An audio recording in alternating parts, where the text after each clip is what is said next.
This is great. Mark. Hello. Oh, my God. Hello. Hello, Mr. Crapbeard.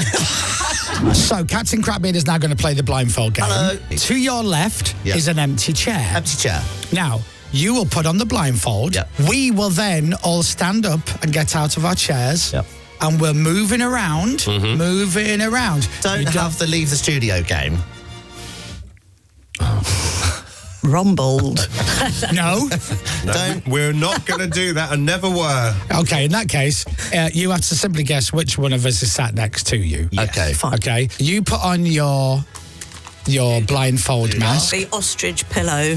Oh, it's snug in there, isn't it? So the game starts now. Okay. You're allowed to ask questions. Who's sitting next to you, Captain? Hello, person sitting next to me. Hello.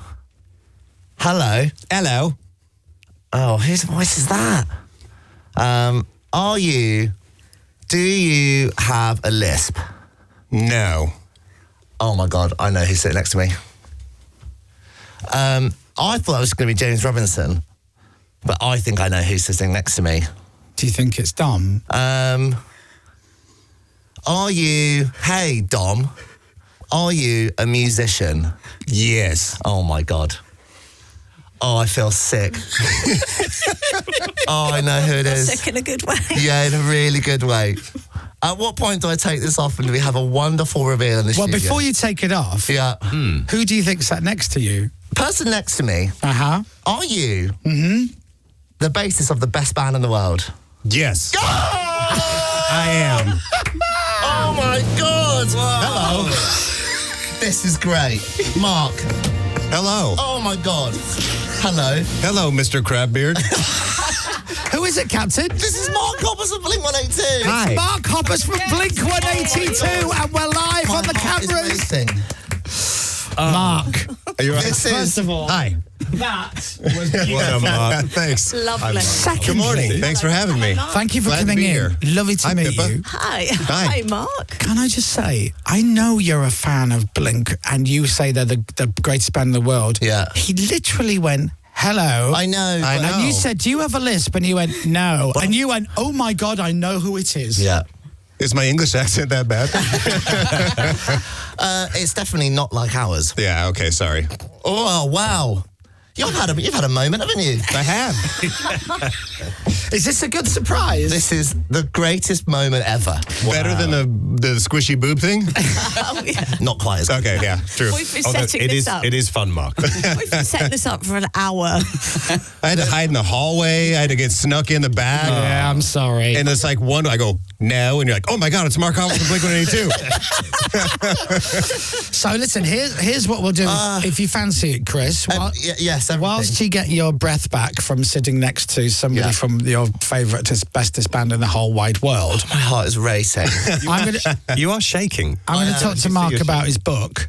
Oh, yeah, the book. There's a reason you're here. You're doing And then promo. if you I'm want, doing promo for the book. you can talk to him about the band. Maybe. Yeah, ask me anything about the band. Right. But Mark, Mark, thank you for doing that. That was thank brilliant. you, Mark. Glad to be here. It's lovely to meet you. How are you? I'm great. Lovely day here in London. It's like this all the time, Mark. It's I know you've been in London always before, warm. but It's so switched. Like Los Angeles is cold and rainy right now. It's awful. And come out here, it's sunny. We went to Kew Gardens yesterday. Walked through the beautiful lovely. park. Yeah. So nice. Beautiful. So we have your book, your memoir. My memoir. Look at that. You're so civilized. I wrote a book. You did? I did. This is Fahrenheit. Now, am I saying 182, 182? I say 182, but I say 182 works also. Here and in Australia, they say 182. Right. But we in California say 182. There you go. Why? Why did you decide to do this? Because I love this band, and my manager's been saying forever that I should write a book, and I love writing. And after I was sick with cancer, I had written through that whole experience, and I found it therapeutic. And I wanted to write a book about my love of my bandmates and my friends and all the awesome stuff we get to do and all the highs and lows, that kind of stuff. I love this. And what I love about it is, it's a cool cover, by the way. Thanks. Is on the back is a very cool shot of you playing guitar like the rock star that you are, with a post-it note that says, "Hi, my name is Mark, and this is a book about my favourite band, Blink-182." Yeah, it's a true story. Love that. You right there, Captain? No, this is great. Yeah. I'm just happy I'm listening in. Are you okay with this? Yeah, it's so fun. Everyone should meet their favourite band all the time. Yeah, it's great.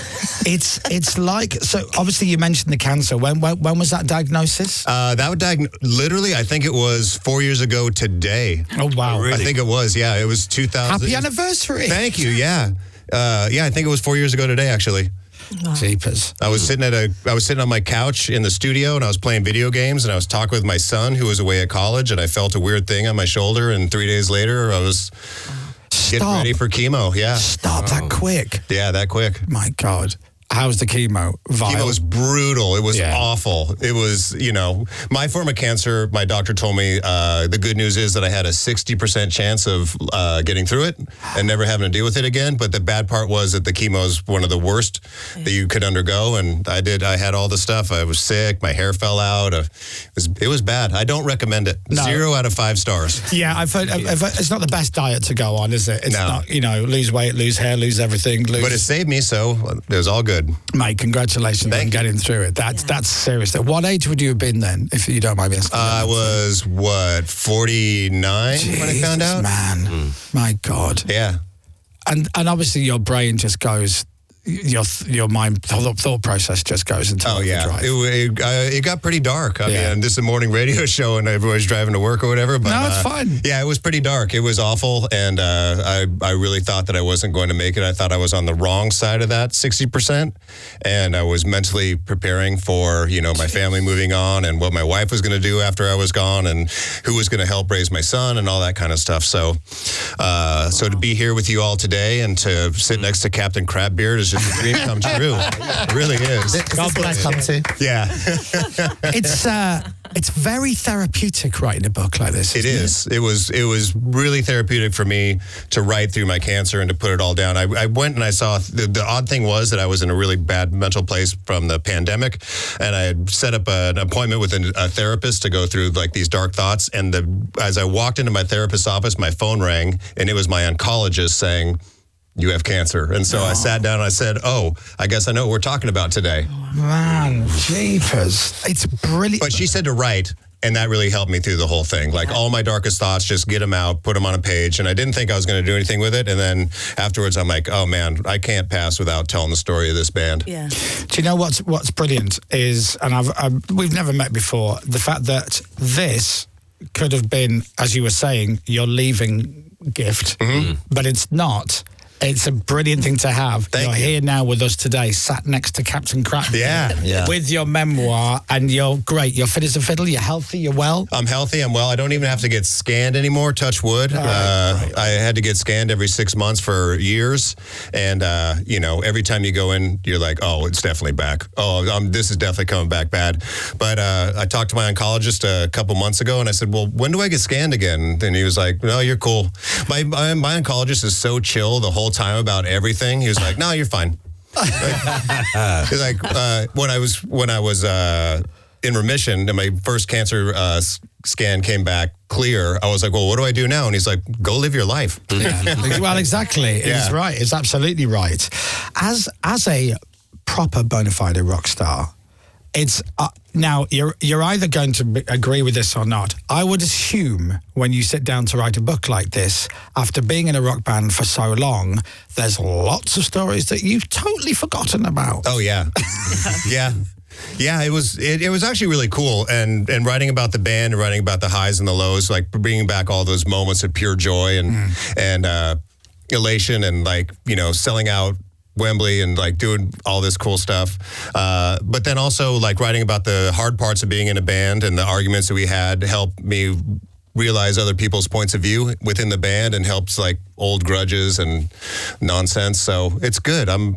It's kind of a good way to process the past few years. We've spoken since we've been at this radio station. We've spoken to lots of musicians, singers, band members who were in bands in the 80s, 90s, or whatever, early 2000s, and then they either broke up or had time off, got back together again or whatever, or they still carrying on. And then to be at this point in our lives and still doing what you did back in the day, there's a different appreciation to it. We're all a bit older, all a bit wiser. You know, we don't need to be throwing TVs out windows anymore and all of that thing. But with you and everything you've gone through now, your appreciation of what you do just must be through the roof. Oh, yeah, for sure. I mean, every day right now feels like a gift. And the fact that we get to still make music and go and perform and have people come to the shows and care and come to the radio station and have people so happy. It's a dream come true. It's rad. Are you doing any events while you're here? Yeah, I have 2 shows at the Savoy Theater on Bank Holiday Monday. At the Savoy Theatre? Yeah. Fancy. Yeah, I'm very posh. You really I are really am. posh. Really are posh. Come and live here. Wear a bowler hat. Walk around. You know what? I today. lived in London for 3 years. You did? I did, yeah. From 2011 to 2014, I moved my wife and my son over here, and we lived in South Ken, and it was a beautiful Nice. experience, and loved every second of it, and loved being here in London. It's great. What I love was, as you were saying, well, I lived here for a few years. Captain was just sat behind you, nodding. As if to go, that's I right. know. Yes, you Oh, were. yeah. I don't know why I'm interviewing you about the band. You know more about Mark than Mark does, you want to probably. ask questions about Yeah, someone. go ahead. I probably know all the answers now because I'm such a loser. Okay, well, here's the thing, because you genuinely didn't know this was going to happen. No. Is there anything about Blink that you're like, oh, I don't know the answer to this, or... All I do want to know is why aren't the bonus tracks for Take Off Your Pants and Jacket available on streaming services? Yeah, God damn That's it, a Mark! great question. Great question. That's what I Because I don't know. We've tried. We have tried to get those bonus tracks on streaming services, Really? but it's difficult. Because I tried. Because our label got subsumed into another label that got subsumed into another label, and there's masters and all this kind of stuff. But we're going to figure it out. Yeah, it's not Mark's fault, Captain. Yeah. Oh, no, I'm Leave just him alone. I know. I knew the answer. Yeah, the joy of meeting him dropped very quickly to accusations. Yeah. But I'm listening to your book at the moment. Oh, And thanks. How did I do on the narration? Because I had never read a book before, and I didn't want to come across like it wasn't in a gated community, so people used to. I think it's good. Cool. I think it's really cool. I think you sound so genuine, and I'm loving it, which won't be a surprise to anyone. But I think there's so many things I didn't know. Like I heard about the Green Day tour, and I didn't actually know how much animosity there was between the two bands. It wasn't as, I mean, there were issues on the tour, but like as bands, I think that we're friends and like kind of frenemies almost. Like we're always trying to outdo one another, and they were trying to outdo us, and we were trying to outdo them. And I think we walked into the situation a little cockier than we deserved to be, and they definitely were out for blood. So I think it made for a really great tour, actually. Because what was it you said? And then was and they wanted to get back at you and prove that they're the biggest band in the world. Yeah, totally. And then they made American Idiot straight away. They did. And then you said, "Yeah, I did that." I did that. I helped that whole thing. You I made the whole technically thing made happen. American Idiot. Yeah, yes. So not only have you made the best albums, you've influenced another great album. Yeah, totally. Well done. Well done. Well done, you. I'm enjoying this. It's so weird that I get to talk to you. I've listened to your music forever. Like forever, and I've never got bored of listening to any music you've ever made. Thank you. Over the years. That's a huge compliment. It was either yesterday or the day before that you were wearing one of your many Blink-182 t-shirts. Yesterday? I heard this week. that you have a giant Blink tattoo I do, across yeah. your stomach or chest or Yeah. something. You don't have to show me right now. on my rib. Yeah. What is it of, though? Can you describe it? So it's of the smiley Nice. logo, and then on each arrow, and it's now really bad. It's like bled through. It's like a logo from each album. That's at the time. cool. So in 2011, I got it done. Okay. So everything up to neighborhoods. It has neighborhoods on the background, Okay. and that's now bled into it. So there's even like Travis's his hip hop album. There's a bit from that. Give the Drummer Some. Yep. There's a couple dates I've seen you live. How big is this tattoo? Oh, it's It's big. like And Wow. when you say it's bleeding through, are you doing it yourself? as in like it's smudged. Oh, I see. It's like. Are you going to get it spread. redone? Can you get it redone? I don't think you need to add to it.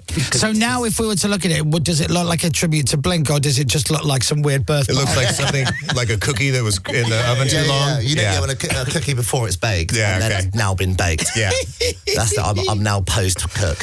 What is the event that we just mentioned at Savoy? Is it you basically talking about the book and telling? Yeah, it's about 90 minutes, and talk about the book and talk about memories and have video and photos behind me, and it's fun. I love that. That's good. So that's at the Savoy Bank Holiday Monday on Monday. Great. Okay, brilliant. Hey, you should go. Hey, I'd love to go. Come. If I'll give only you tickets. Would you? Yeah, you and a maid or a lady or whatever you want. I'd love to come. Great. Mark Hoppus of Blink-182. Thanks so much. Hey, You can do the thing beforehand where you're like, please silence your phones and put them away. You could be the voice of God ahead of time. Stage with Mark, Captain. I mean, I'd ruin it for you. And then you could make a joke about how awful that guy was that did the voice of God. Yep. But yes, I'll do it. Great. It's on. I love this. Hey, I've got to ask you before we let you go, and thank you again for this. Thanks for having me. The book is Fahrenheit 182 by Mark Hoppus. Mike Hopkins. He wrote it with you, did Mike, didn't he? That's what he did the photograph for the front. Mark Hoppus, the book is available now, the audio book. We've had so many text messages from people saying how much they really enjoyed the book, and it's really touched a lot of people. Brad. So you've reformed, Oasis reformed. Yep. What do Oasis mean to you? They were always like so cool and such. I love that they're just rock stars. And in fact, Tom met one of the brothers. I forget which one, but he has a story about meeting them as they said, "Oh, Blink-182. Yeah, that's cool. That's cool." And Tom goes, "I can't believe you like our band. I can't believe you like our music." And he goes, "Oh, I don't like your music at all, but I know who you guys are." So I thought that was cool. And I'm so stoked that they reformed. And I hope they continue doing what they do because they're so rad. What's the excitement level like for the first, I mean, whether you remember it or not, I don't know, when you get back together again and then you've got that first live show? Oh, it's just great. I mean, when Blink reformed and Tom was back in the band and we got back on stage and it was the three of us together, it just feels like home. Right. Feels like it's supposed to be. That's nice. I like that. You should come back over and come to an Oasis show. I would love to. I'll do it, okay? So listen, I got Captain Crapbeard into my show. You guys get me into the Oasis I think gig. it's only fair, Mark. You've invited Captain to your show. Captain now gets you tickets to see Oasis and you can go together. Yep. Sure, I do have tickets. My friend Tom's expecting to go with me, but I don't really want to go with Tom anymore. I don't like Tom anymore at all. Tom smells. Yeah. Tom, sorry, you'll understand. Smelly Tom. We don't like him. The book is available now, and if you want, you can go if you're in London on Monday, to the Savoy Theatre to see Mark talk about it and tell stories. The book, there you go, it's Fahrenheit 182. Mark Hoppus. Absolute pleasure to meet you. Likewise. Yeah. Thank you for doing this. And just look at his little happy face. I got to take a photo. We got to take a selfie that I can post Oh, yeah. to the interwebs. Definitely. This is great. Do you think you might implode, Captain? Oh, this is the best day of my life. Great. I've got a photo on Mark's phone. This is the best day ever. Ladies and gentlemen, from the greatest band in the world, Blink-182, Mr. Mark Hoppus, Thank you so everybody. much. Radio